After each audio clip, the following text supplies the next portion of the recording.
जय श्री हरि।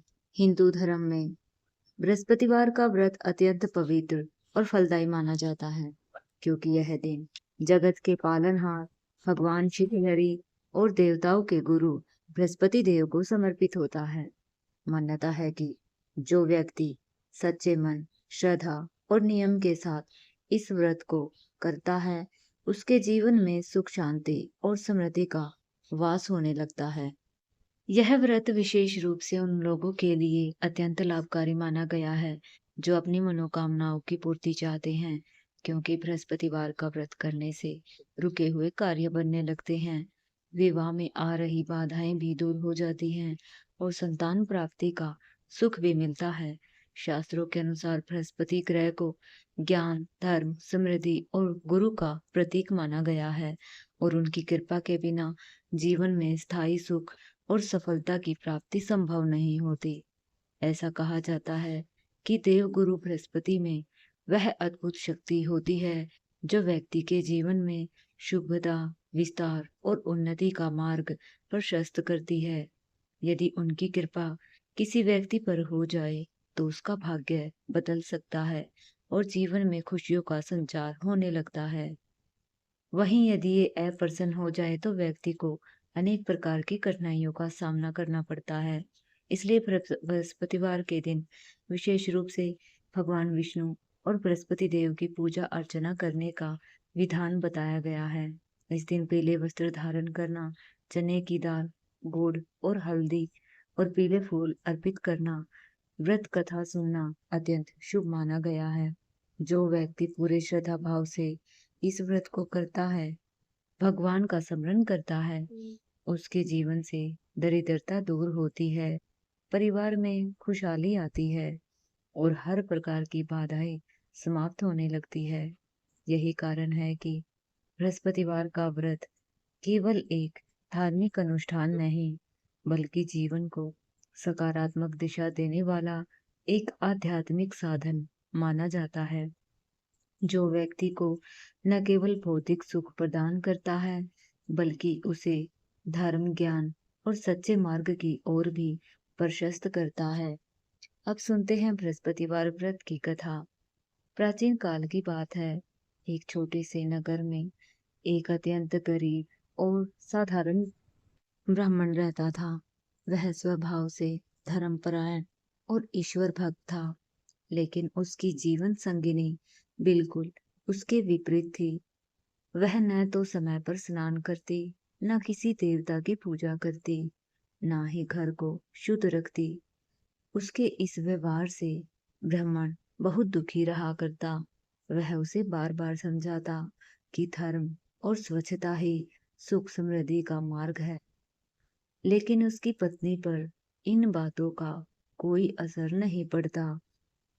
समय बीतता गया और भगवान की कृपा से उसके घर एक सुंदर कन्या का जन्म हुआ। वह कन्या मानो घर की किस्मत बदलने आई थी। जैसे जैसे वह बड़ी होती गई, उसके अंदर भक्ति, संस्कार और अनुशासन स्पष्ट दिखाई देने लगा। वह प्रतिदिन प्रातःकाल जल्दी उठती, स्नान करती, स्वच्छ वस्त्र धारण करती और पूरे श्रद्धा भाव से भगवान विष्णु का नाम जपती। साथ ही हर गुरुवार को बृहस्पति देव का व्रत रखती। उसकी भक्ति इतनी सच्ची और निष्कपट थी कि उसके हर कार्य में एक दिव्यता झलकती थी। जब वह कन्या अपने पूजन पाठ को पूर्ण करके विद्यालय जाती, तो वह अपनी मुट्ठी में थोड़े से जौ लेकर रास्ते में बिखेरती जाती। यह उसका एक अनोखा नियम था, जिसे वह पूरी निष्ठा से निभाती थी। आश्चर्य की बात यह थी कि जब वह विद्यालय से लौटती और उन जौ को वापस बीनती, तो वे साधारण जौ स्वर्ण में परिवर्तित हो चुके होते। यह सब उसकी अटूट भक्ति और बृहस्पति देव की कृपा का चमत्कार था। वह उन स्वर्ण जौ को घर लाकर सहेज कर रखती। एक दिन जब वह घर में बैठकर सूप में उन स्वर्ण जौ को साफ कर रही थी, तभी उसके पिता ने देख लिया। यह दृश्य देखकर वह आश्चर्यचकित हो गए और बोले, बेटी, जब तुम्हारे पास सोने के जो है तो उन्हें साफ करने के लिए सूप भी सोने का होना चाहिए। पिता की यह बात कन्या के मन में बैठ गई। अगले दिन गुरुवार था। उसने विधि पूर्वक व्रत रखा और सच्चे मन से बृहस्पति देव से प्रार्थना की। हे गुरु, यदि आप मेरी भक्ति से प्रसन्न हैं, तो मुझे सोने का सूप प्रदान करें। उसकी निर्मल भावना से प्रसन्न होकर बृहस्पति देव ने उसकी मनोकामना पूर्ण कर दी। जब वह विद्यालय से लौटी और जौ पीने लगी, तो उसे वास्तव में एक स्वर्ण का सूप प्राप्त हुआ। वह उसे बड़े आनंद और श्रद्धा के साथ घर ले आई और उसमें जौ साफ करने लगी। लेकिन उसकी माँ का स्वभाव अभी भी नहीं बदला था। वह पहले की तरह ही लापरवाह और अधार्मिक बनी रही। एक दिन जब कन्या अपने घर के आंगन में बैठकर स्वर्ण सूप में जो साफ कर रही थी, तभी उस राज्य का राजकुमार वहां से गुजरा। उसने उस कन्या की सुंदरता, सादगी और उसके दिव्य कार्य को देखा और उसी क्षण उसके हृदय में प्रेम उत्पन्न हो गया। वह इतना मोहित हुआ कि अपने महल लौटकर उसने भोजन और जल त्याग दिया और उदास रहने लगा।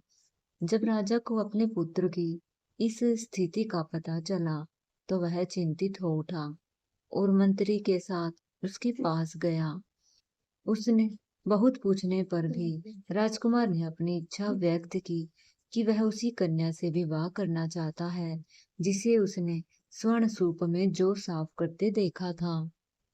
राजा ने अपने मंत्री को आदेश दिया कि उस कन्या का पता लगाकर विवाह की व्यवस्था की जाए। मंत्री ब्राह्मण के घर पहुंचे और पूरी बात बताई। पहले तो ब्राह्मण को विश्वास नहीं हुआ, लेकिन जब उसे सच्चाई का पता चला, तो उसने खुशी खुशी अपनी कन्या का विवाह राजकुमार के साथ करने की स्वीकृति दे दी। विधि विधान से उनका विवाह संपन्न हुआ और कन्या राजमहल में चली गई। लेकिन जैसे ही कन्या अपने ससुराल गई, ब्राह्मण के घर की सारी समृद्धि समाप्त हो गई और फिर से गरीबी ने अपना स्थान बना लिया। अब जो भोजन के लिए भी उन्हें कठिनाइयों का सामना करना पड़ता था। दुखी होकर एक दिन ब्राह्मण अपनी पुत्री के पास गया। पुत्री ने अपने पिता की दयनीय अवस्था देखकर उसे बहुत दुख हुआ और उन्हें पर्याप्त धन देकर वापस भेज दिया। कुछ समय बाद तो सब ठीक रहा ही, लेकिन उसकी माँ की पुरानी आदतों के कारण फिर वही दरिद्रता लौट आई। इस बार ब्राह्मण अपनी पत्नी को साथ लेकर अपनी पुत्री के पास गया। पुत्री ने अपनी माँ को प्रेम पूर्वक समझाया कि यदि वह नियमित रूप से स्नान करके भगवान विष्णु का पूजन करे और गुरुवार का व्रत रखे, तो उसकी सारी गरीबी दूर हो जाती है। लेकिन उसकी माँ ने फिर भी उसकी बात न मानी और अपने पुराने स्वभाव में ही लगी रही। तब कन्या ने कठोर निर्णय लिया। उसने अपनी माँ को एक कक्ष में बंद कर दिया ताकि वह अपने जीवन के बारे में सोच सके। अगले दिन उसने बाहर निकाल कर स्नान कराया, पूजा पाठ कराया और धर्म का सही मार्ग दिखाया। इस बार उसकी माँ के मन में परिवर्तन आया। उसे अपनी गलतियों का एहसास हुआ। उसने पूरी श्रद्धा भाव से हर गुरुवार को व्रत रखना और भगवान की पूजा करना शुरू कर दिया। धीरे धीरे उसके जीवन में सुख समृद्धि लौट आई। वे धन धान्य से संपन्न हो गए और उनके घर में खुशहाली छा गई। अंततः बृहस्पति देव की कृपा से उन्होंने इस लोक में सभी सुख भोगे और मृत्यु के बाद स्वर्ग को प्राप्त हुए। यह कथा सिखाती है कि सच्ची श्रद्धा, स्वच्छता, नियम और भगवान में विश्वास रखने से जीवन की सबसे बड़ी कठिनाइयां भी दूर हो सकती है। जो व्यक्ति पूरे मन से बृहस्पतिवार व्रत करता है, उसकी दरिद्रता दूर होती है और जीवन में सुख समृद्धि का वास होता है। भारतवर्ष में प्राचीन काल में एक अत्यंत प्रतापी, न्यायप्रिय और दानी राजा राज्य करता था। उसका स्वभाव इतना उदार था कि वह प्रतिदिन गरीबों, ब्राह्मणों और जरूरतमंदों को दान देकर उनके जीवन में खुशियां भरता था। उसके राज्य में कोई भी भूखा या दुखी नहीं रहता था। लेकिन जहाँ एक और राजा दान पुण्य में विश्वास रखता था, वहीं उसकी रानी का स्वभाव बिल्कुल विपरीत था। उसे दान देना, पूजा पाठ करना या किसी की सहायता करना बिल्कुल पसंद नहीं था। वह अक्सर राजा को भी रोकती और कहती कि इस तरह धन लुटाने से एक दिन सब कुछ समाप्त हो जाएगा। परंतु राजा धर्म और करुणा के मार्ग से कभी नहीं डिगा। एक दिन राजा शिकार के लिए जंगल चला गया। महल में रानी अकेली रह गई।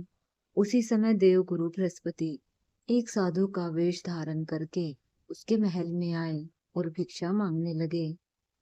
रानी ने उन्हें कठोर शब्दों में भिक्षा देने से इनकार कर दिया और उल्टा यह कह दिया कि वह दान पुण्य से तंग आ चुकी है और चाहती है कि उनका सारा धन नष्ट हो जाए।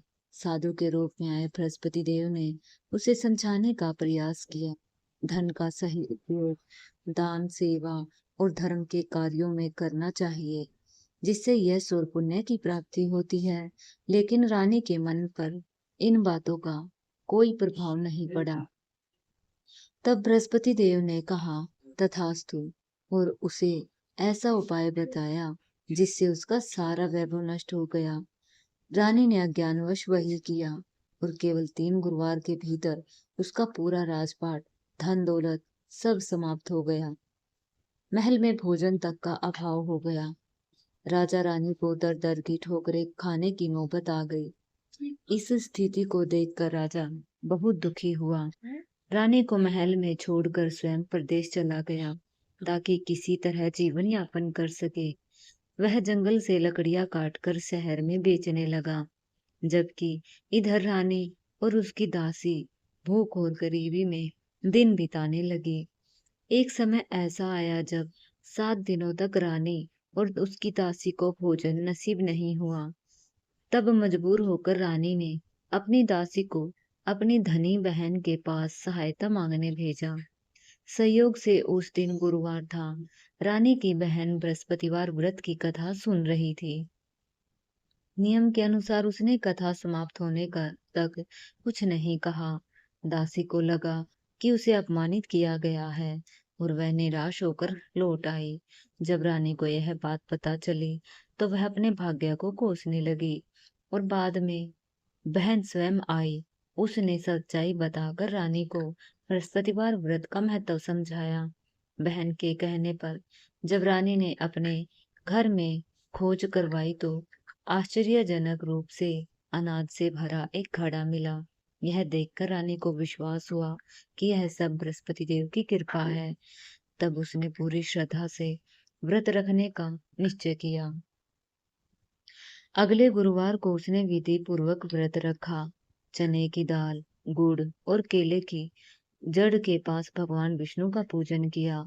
उनकी सच्ची भक्ति से प्रसन्न होकर बृहस्पति देव ने एक साधारण व्यक्ति का रूप धारण कर उन्हें पीला भोजन प्रदान किया।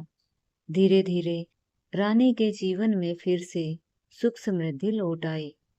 उधर प्रदेश में लकड़हारे का जीवन जी रहे राजा को भी एक दिन बृहस्पति देव साधु के रूप में मिले और उन्होंने उसे व्रत करने की सलाह दी। राजा ने भी श्रद्धा से व्रत करना शुरू किया, जिससे उसकी गरीबी दूर होने लगी। लेकिन एक बार व्रत भूल जाने पर उसे फिर से कष्ट झेलने पड़े और उसे चोरी के झूठे आरोप में जेल जाना पड़ा। तब बृहस्पति देव ने उसे मार्ग दिखाया और अंततः राजा निर्दोष साबित हुआ और सम्मान के साथ अपने राज्य लौट आया।